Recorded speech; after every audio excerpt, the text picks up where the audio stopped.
Assalamualaikum warahmatullahi wabarakatuh. Di sini kami dari kelompok 4 akan mempresentasikan laporan hasil Project Based Learning, kajian komprehensif atas implementasi analisis laporan keuangan. Mata kuliah analisis laporan keuangan. Di mana di sini kami mengambil perusahaan PT Kimia Farma Tbk yang akan dibandingkan dengan PT Ridam Farma Tbk. Di sini perkenalkan anggota kelompok 4, yaitu terdiri dari Ruri Maulidia Rahma, Mesya Serlianti, Vira Indah Sabila, dan Ega Zulkarnain. Lalu untuk materi yang pertama akan disampaikan oleh rekan saya kepada Ega Zulkarnain. Saya persilakan. Baik, terima kasih Mesa. Berikut merupakan latar belakang PT Kimia Farma Tbk. Nama entitas ialah Kimia Farma Tbk, kode entitas KAEF, nomor identifikasi entitas AA357, industri utama entitas ialah umum atau general, sektor consumer goods industry, subsektor pharmaceuticals. Dan yang kedua ialah PT Peridam Farma, nama entitas Peridam Farma Tbk, kode entitas PYFA, nomor identifikasi entitas AA370, industri utama entitas ialah umum atau general, sektor consumer goods industry, subsektor pharmaceuticals. Next. Latar belakang alasan kami memilih kedua perusahaan tersebut ialah karena kedua perusahaan tersebut berada di industri farmasi. Kami ingin mengetahui perkembangan perusahaan PT Kimia Farma dan PT Peridam Farma saat keadaan pandemi COVID-19 2 tahun belakangan ini. Apakah perusahaan mengalami peningkatan atau tidak seperti perusahaan yang bergerak di industri lainnya yang notabene mengalami penurunan yang disebabkan oleh pandemi COVID-19. Kami memilih perusahaan tersebut untuk dianalisis perbandingan kinerja perusahaan dari laporan keuangannya. Pemilihan PT Kimia Farma karena perusahaan tersebut merupakan perusahaan yang cukup terkenal di bawah naungan BUMN di bidang farmasi, dan pemilih PT Peridam Farma karena perusahaan tersebut memiliki kinerja keuangan yang meningkat, sehingga membuat kami tertarik untuk membandingkannya. Kinerja perusahaan yang outstanding PT Kimia Farma Tbk. Pandemi dan penyebaran wabah yang begitu masif tentu memaksa kesigapan semua negara meningkat, termasuk dalam hal ketersediaan obat-obatan. Terkait dengan hal ini, tentunya tidak dapat terlepas dari ketahanan industri farmasi nasional yang merupakan salah satu pilar kepentingan pembangunan kesehatan nasional. Terjadi peningkatan penjualan pada tahun 2020. Hal ini terjadi karena adanya panic buying pada masyarakat saat pandemi COVID-19, khususnya terkait dengan masker, hand sanitizer, dan APD lainnya. Lalu melonjaknya kasus sepanjang tahun 2020 menyebabkan penjualan obat-obatan yang meningkat, sehingga penjualan pada tahun 2020 meningkat, sehingga laba usaha dan laba bersih PT Kimia Farma pun ikut meningkat. Next. Kinerja perusahaan yang outstanding PT Peridam Farma Tbk. Pada tahun 2020, perseroan berhasil menaikkan penjualan ini, terutama didorong oleh pertumbuhan penjualan produk alat kesehatan yang meningkat sebanyak 222% yang disebabkan oleh penjualan produk-produk yang berkaitan dengan COVID-19 pada triwulan 3 dan 4 tahun 2020. Adapun penjualan produk farmasi dan jasa maklon juga meningkat 2% dibandingkan tahun sebelumnya. Pada tahun 2020, kontribusi penjualan ekspor adalah sebesar 0,36% dari total penjualan bersih perseroan. Laba rugi tahun berjalan di tahun 2020 meningkat tumbuh drastis sebesar 136,59%. Peningkatan ini disebabkan oleh kombinasi antara peningkatan penjualan dan efisiensi biaya. Seiring dengan peningkatan laba bersih per saham dasar pada tahun 2020 meningkat menjadi 41,31 dari Rp17,46 pada tahun 2019. Lalu peningkatan penghasilan komprehensif lain diakibatkan oleh pembukaan keuntungan aktuarial dari pengukuran kembali liabilitas imbalan pasca kerja. Next. Berikut merupakan analisis laporan keuangan komparatif PT Kimia Farma Tbk. Dapat disimpulkan jumlah aset perseroan tahun 2020 tercatat sebesar Rp17.562.817, turun 4,3% dibandingkan tahun sebelumnya Rp18.352.877. Penurunan jumlah aset lancar tersebut utamanya disebabkan turunnya jumlah piutang usaha dan persediaan perseroan di tahun 2020. Sementara peningkatan aset tidak lancar disebabkan meningkatnya jumlah aset tetap dan aset hak guna perseroan di tahun 2020. Komposisi aset perseroan tahun 2020 masih didominasi oleh aset tidak lancar dan dengan kombinasi mencapai 65,31% dari jumlah aset perseroan. Next.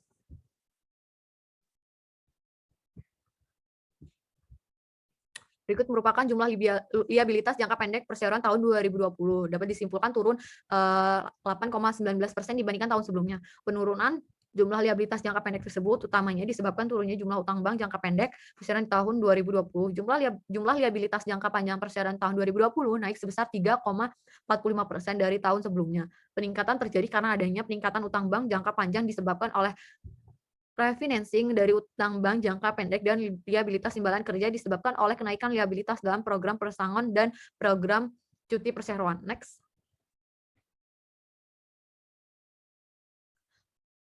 Tahun 2020, jumlah ekuitas perseroan mengalami penurunan sebesar 4,14% dari tahun sebelumnya yaitu tahun 2019. Penurunan tersebut antara lain disebabkan oleh penurunan saldo laba yang ditentukan penggunaannya sebesar 196,31 juta rupiah atau 7,94% dari 2.469.629 ribu rupiah menjadi 2.273.598 ribu rupiah sebagai dampak dari penerapan PSAK 71 yang berakibat pada pengurangan saldo laba tahun berjalan. Selain itu, penghasilan komprehensif lain juga mengalami penurunan sebesar 82.828 juta atau 1,62% dari 5.114.990 juta menjadi 5.032.162 juta. Hal ini disebabkan oleh dampak dari liabilitas imbalan kerja yaitu program pesangon dan program pensiun. Next. Berikut merupakan analisis laporan keuangan kooperatif PT Kimia Farma Tbk. Next. Dapat disimpulkan bahwa tahun 2020 perseroan mencatat pertumbuhan penjualan sebesar 6,44% menjadi dari tahun sebelumnya. Peningkatan tersebut terjadi adanya kenaikan penjualan lokal dan penjualan ekspor serta penjualan produk pihak ketiga dan penjualan produk entitas. Dari sisi lini produk, terjadi kenaikan penjualan terbesar berasal dari produk etikal, tetapi lini produk dan pertumbuhan penjualan tertinggi berasal dari lini generik mencapai 28,46%. Next.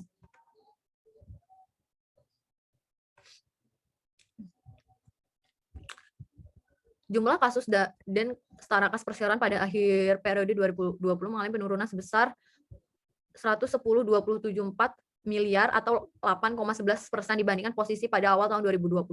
Penurunan tersebut terutama disebabkan oleh pengeluaran dari aktivitas investasi dan pengeluaran dari aktivitas pendanaan untuk pembayaran utang bank jatuh tempo yang lebih besar dibandingkan arus kas yang diperoleh dari aktivitas operasi. Next. Berikut merupakan analisis laporan keuangan komparatif PT Pridam Farma Tbk.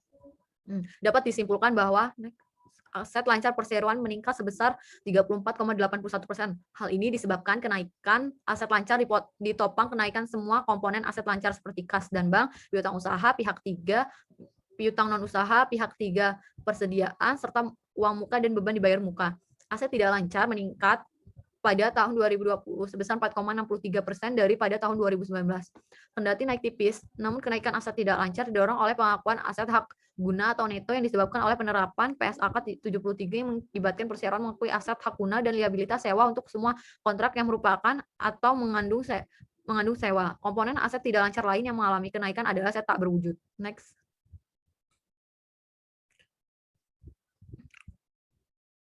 Liabilitas jangka pendek perseroan meningkat sebesar 64,53% dari 27,20 miliar pada tahun 2019. Komponen pinjaman bank jangka pendek berkontribusi paling besar pada kenaikan liabilitas jangka pendek. Komponen lain yang berkontribusi adalah utang usaha pihak ketiga, utang non usaha pihak ketiga, utang pajak serta liabilitas sewa yang masing-masing naik di tahun 2020 dibandingkan dengan tahun 2019. Liabilitas jangka panjang perseroan turun minus 32,59% dari tahun 2019. Merosotnya liabilitas jangka panjang di tahun 2020 dikarenakan komponen liabilitas imbalan pasca kerja dan utang bank mengalami penurunan masing-masing 44,53% dan 23,53%. Hanya komponen liabilitas sewa yang meningkat signifikan hingga 325,03% diakibatkan diterapkannya PSAK 73 pada tahun 2020. Jumlah ekuitas perseroan meningkat cukup baik sebesar 32,91 miliar atau tumbuh 26,38% menjadi 157,63 miliar di tahun 2020 dari 124,73 miliar pada tahun 2009. Kontribusi kenaikan ekuitas di tahun 2020 berasal dari komponen penghasilan komprehensif lain dan saldo laba ditahan. Next. Jadi per 31 Desember, total aset perseroan mencapai 228,58 miliar, meningkat 19,81% atau 37,79 miliar rupiah dari 190,79 miliar pada tahun 2019.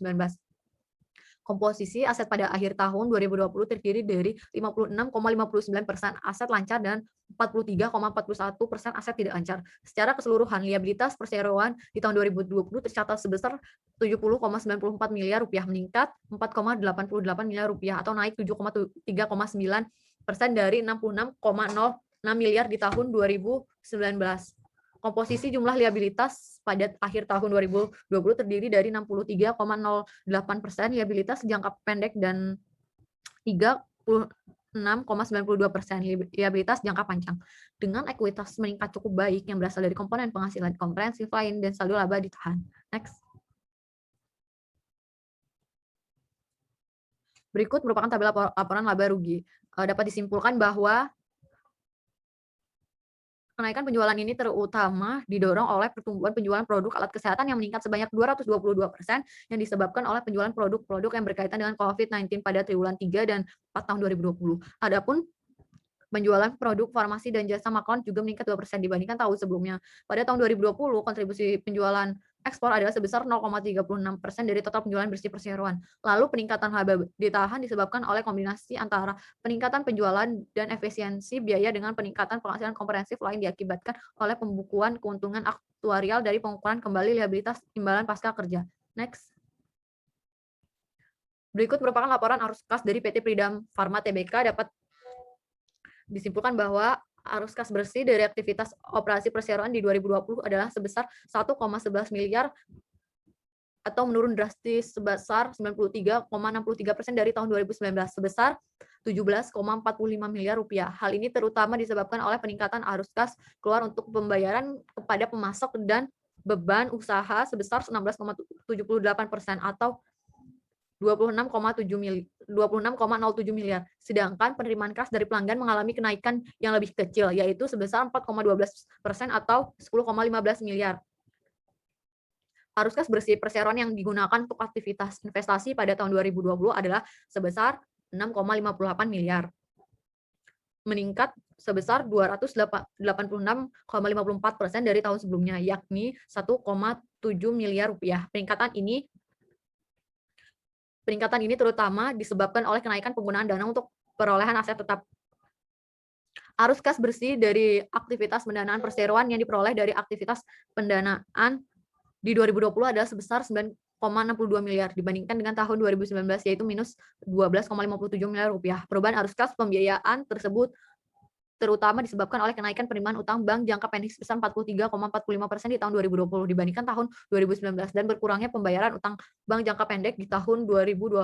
Selanjutnya akan saya serahkan kepada moderator. Terima kasih.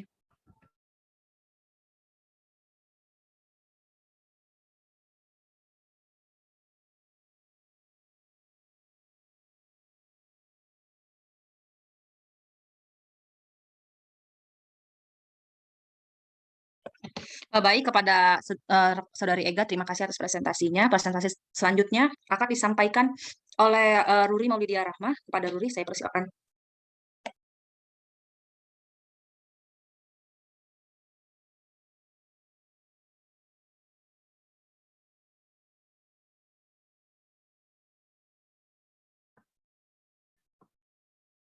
Selanjutnya, analisis laporan keuangan Common Size PT Kimia Pharma Tbk dan Pridam Pharma Tbk. Next.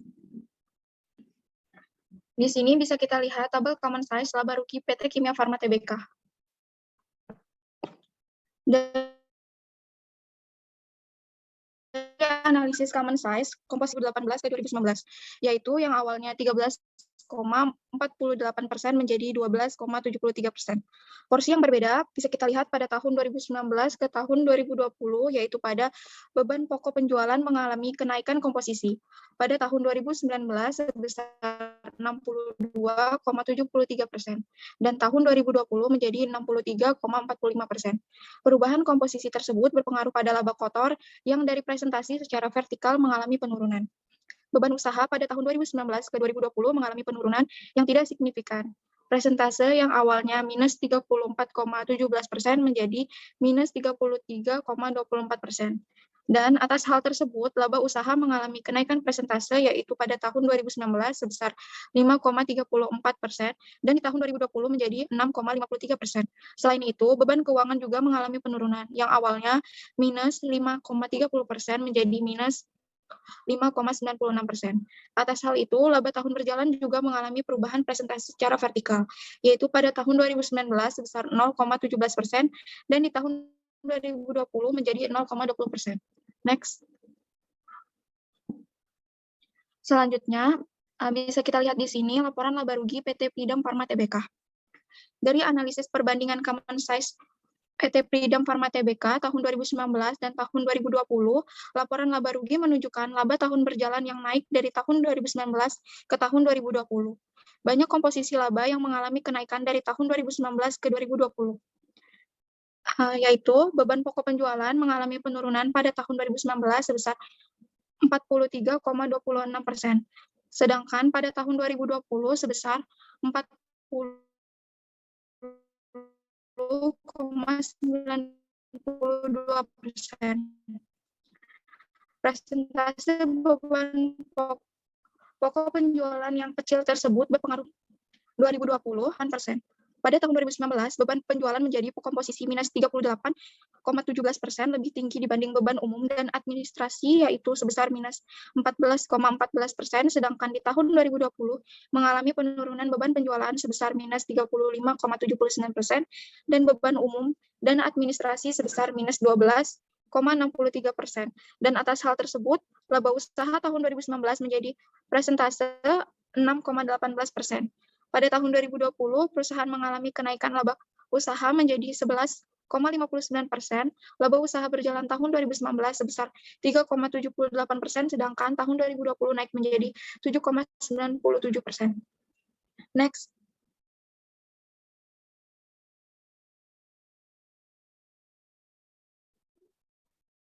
Selanjutnya, common size neraca PT Kimia Farma Tbk. Aset lancar mengalami penurunan dari tahun 2019 ke tahun 2020 dikarenakan penurunan di setiap pos aset secara keseluruhan. Namun, aset hak guna naik di tahun 2020. Persentase aset lancar tahun 2019 sebesar 40,2% dan tahun 2020 menjadi 34,69%. Artinya, aset lancar mengalami penurunan.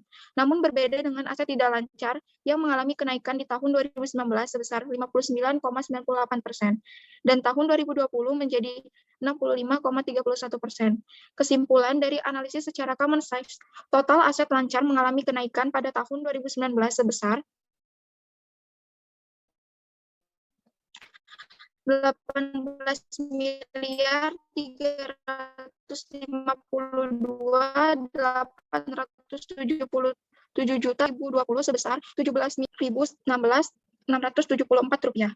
Total utang mengalami sedikit penurunan dari semula presentase yang menyumbang pasifas sebesar 59,61% di tahun 2019 menjadi 59,57% di tahun 2020. Kenaikan utang yang signifikan pada utang bank. Total ekuitas mengalami sedikit kenaikan di tahun 2019 menyumbang presentase 40,39%. Pada sisi pasifa di tahun 2020 sebesar 40,46%. Next. Selanjutnya, common size neraca PT Piridam Pharma Tbk. Dari subaset lancar tahun 2019, komposisi terbesar pada persediaan yaitu sebesar 46,14% dari total aset lancar. Kemudian, piutang usaha pihak ketiga sebesar 43,31%. Dan pada tahun 2020 mengalami perubahan komposisi tertinggi pada piutang usaha pihak ketiga sebesar 45,85%, sedangkan persediaan sebesar 39,46%. Pada subaset lancar tahun 2019 yang memiliki porsi terbesar pada pos aset tetap yaitu sebesar 93,21%, dan pada tahun 2020 turun menjadi 85,20%. Keseluruhan aset lancar tahun 2019 sebesar 50,29% dan aset tidak lancar sebesar 49,71%. Dan pada tahun 2020, aset lancar mengalami kenaikan sebesar 56,59% dan aset tidak lancar menjadi 43,41%. Total hutang lancar tahun 2019 sebesar 41,17% dari keseluruhan total liabilitas, dengan porsi terbanyak pada utang usaha pihak jangka pendek sebesar 38,25%. Dan di tahun 2020, persentase hutang lancar menjadi 63,68%. Sementara hutang jangka panjang tahun 2019 memiliki porsi 58,83%. Dari total liabilitas dengan komposisi terbesar pada liabilitas imbalan pasca kerja sebesar 84,37%. Dan di tahun 2020, persentase hutang jangka panjang menjadi 36,92%. Pada ekuitas memiliki presentasi 65,37%, dan total ekuitas dan liabilitas perusahaan dan tahun 2020 menjadi 68,96%. Next. Analisis arus kas. Pada laporan arus kas PT Kimia Farma periode 2020-2019, kesimpulannya dibandingkan tahun 2019, pada tahun 2020 banyak mengalami kenaikan pada arus kas operasi, kemudian arus kas investasi dan arus kas pendanaan mengalami penurunan di tahun 2020. Laporan arus kas PT Pyridam Pharma periode 2020-2019, kesimpulannya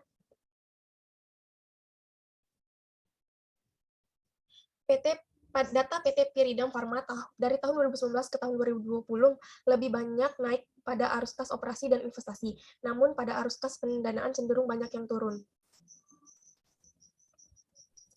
Kesimpulan arus kas, analisis secara horizontal dengan perbandingan 2 tahun, yaitu tahun 2019 dan tahun 2020 menghasilkan kenaikan yang lebih banyak pada PT Pyridam Pharma.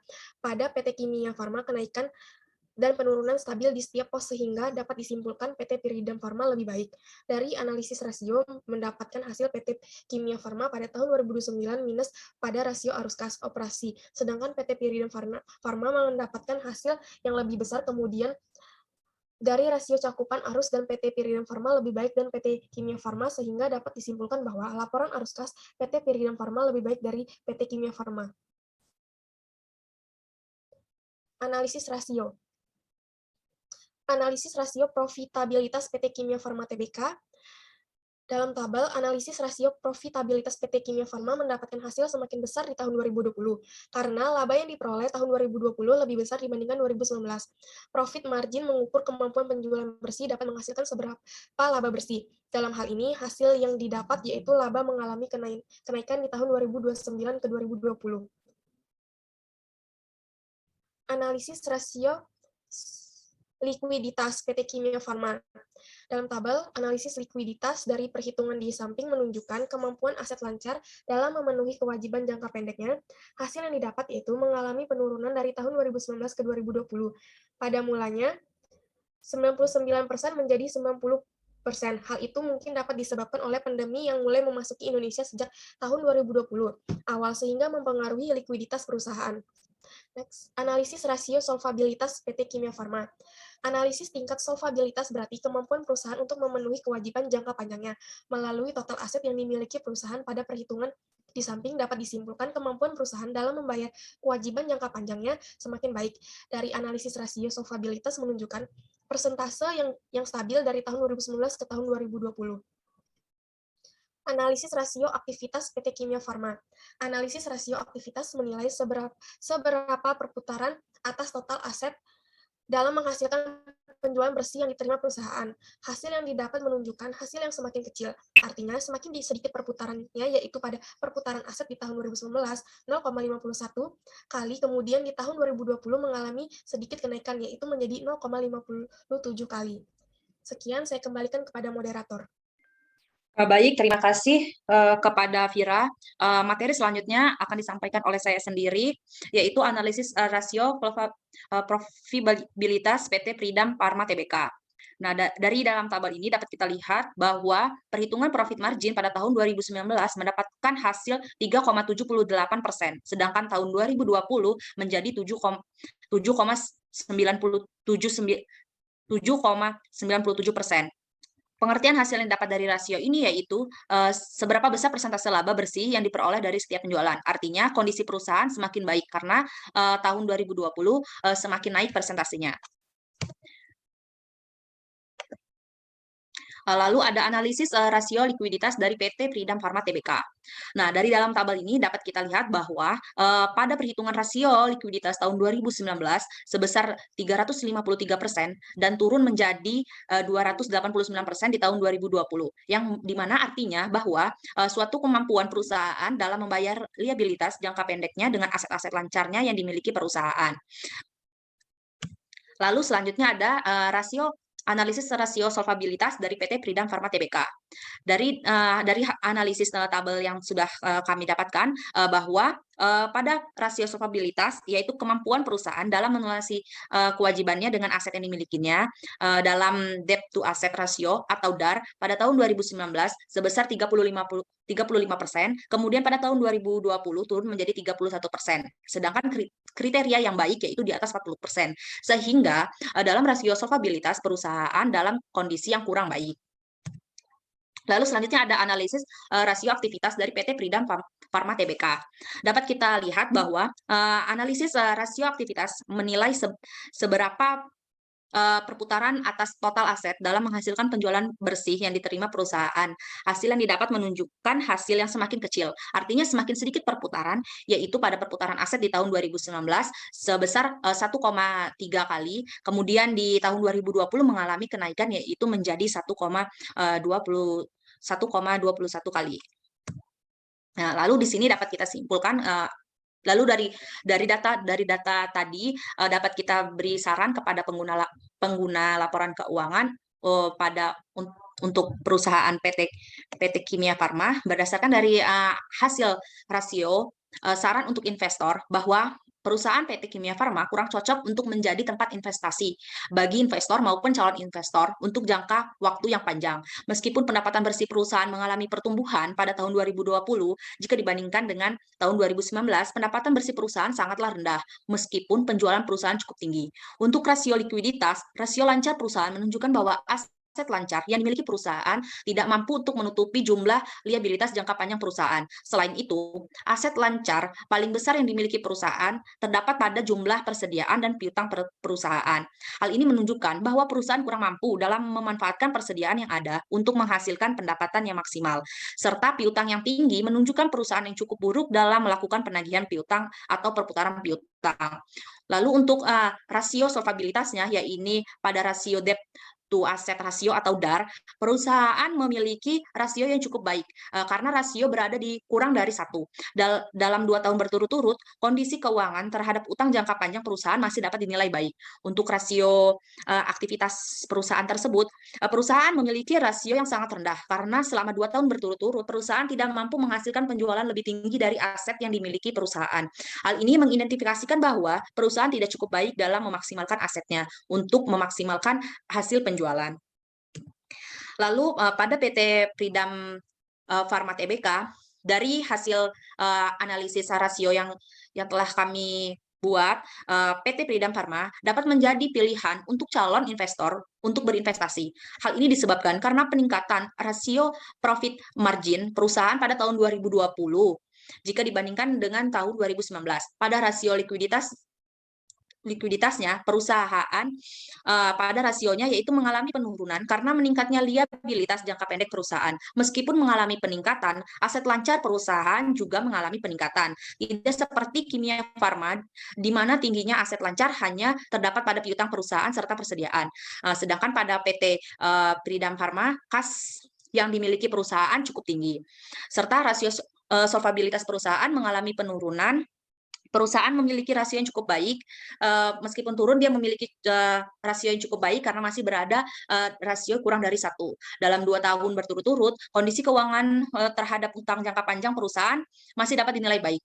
Lalu untuk rasio aktivitasnya, perusahaan tersebut mengalami penurunan rasio. Meskipun rasio perusahaan menurun, namun perusahaan selama 2 tahun belakangan ini mengalami penjualan yang luar biasa. Perusahaan mampu menggunakan aset yang dimiliki untuk memaksimalkan penjualannya. Jadi, untuk dapat kita simpulkan untuk pengguna laporan keuangan kedua perusahaan tersebut, jika melihat dari indikator fundamentalnya dari tahun 2019 ke 2020, PT Pridam Pharma lebih baik untuk menginvestasikannya dibandingkan dengan PT Kimia Farma Tbk. Lalu di sini dapat kita simpulkan dari analisis tersebut Nah, di sini dapat kita lihat bahwa ada kinerja perusahaan di industri farmasi di Indonesia. Nah, di sini dapat kita lihat bahwa perusahaan Pridam Pharma berada di level tertinggi, di mana memperoleh kenaikan laba sebesar 113,3%, sementara saham BUMN Kimia Farma dan Indofarma hanya berhasil mengalami kenaikan sebesar 30% dan 16%. Dengan menganalisis secara komparatif, common size, arus kas, serta rasio keuangan PT Pridam, rasio keuangan, di sini dapat kita simpulkan bahwa PT Pridam Pharma lebih baik dibandingkan dengan PT Kimia Farma dalam laba yang dihasilkan, serta neraca juga lebih besar dari PT Pridam Pharma. Jika melihat kinerja saham industri farmasi pun PT Pridam Pharma pun lebih unggul dibandingkan dengan yang lainnya pada rata-rata industrinya. Kemudian secara rasio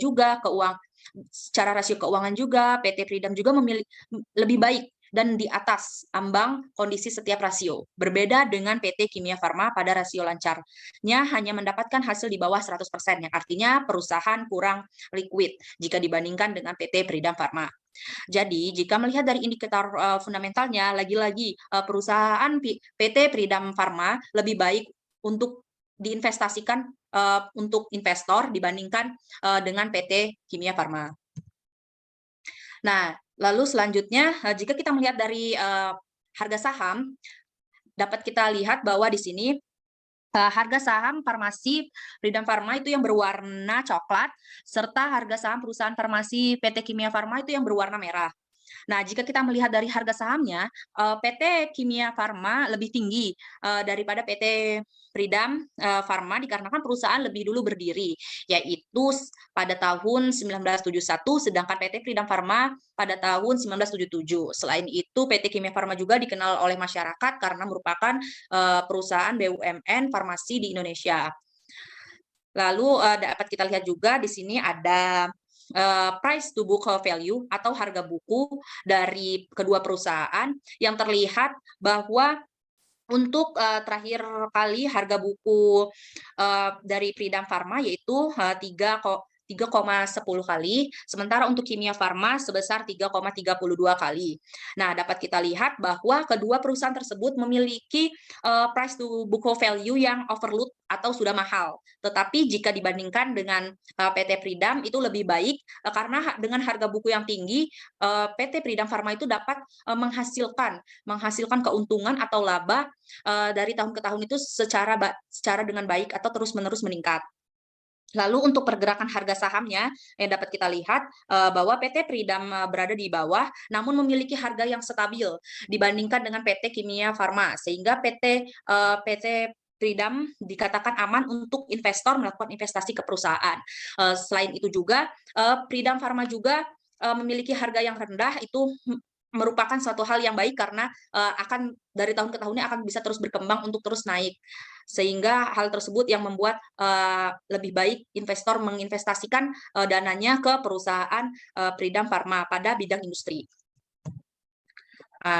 Lalu di sini ada tilikan yaitu atau manfaat dari analisis yang telah kami lakukan dari kelompok kami lakukan, bahwa analisis laporan keuangan itu sangat penting bagi perusahaan karena analisis laporan keuangan digunakan perusahaan untuk menentukan langkah tepat yang akan diambil perusahaan ke depannya. Selain untuk menentukan langkah perusahaan ke depannya, analisis laporan keuangan juga digunakan untuk mengetahui kelemahan dan kekuatan perusahaan. Dengan adanya project based learning ini, kita dapat menyediakan informasi posisi keuangan, kinerja, serta posisi keuangan suatu perusahaan yang bermanfaat bagi yang berkepentingan. Para pemakai laporan keuangan akan menggunakan untuk meramalkan, membandingkan, dan menilai dampak keuangan yang timbul karena keputusan ekonomis yang telah diambil.